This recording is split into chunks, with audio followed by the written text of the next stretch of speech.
Media პროექტ ეტალონის ავტორი და წამყვანი გოჩა ტყეშელაშვილი რეგიონულ ტურნეს აგრძელებს. წამყვანი ტურნეს ფარგლებში ამჯერად თეთრი წყაროს მუნიციპალიტეტს სტუმრობდა. გოჩა ტყეშელაშვილმა ახალგაზრდებს გადაცემის შესახებ დეტალური ინფორმაცია მიაწოდა და მედია პროექტთან დაკავშირებულ შეკითხვებსაც უპასუხა.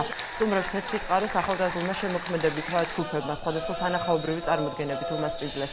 შეხვედრას ქვემო-ქართლის გუბერნატორი პაატა ხიზანაშვილი ადგილობრივ ხელისუფლებასთან ერთად ესწრებოდა.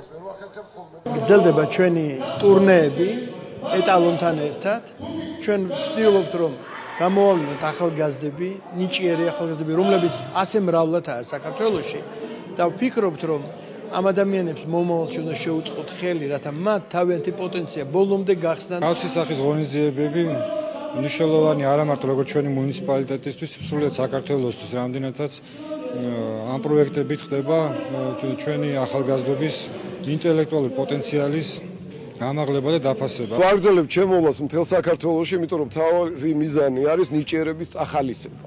საქართველოში ტრადიციულად ნიჭიერება რეგიონებში იმალება, განსაკუთრებით ისეთ ადგილებში, როგორც არის თეთრი წყარო.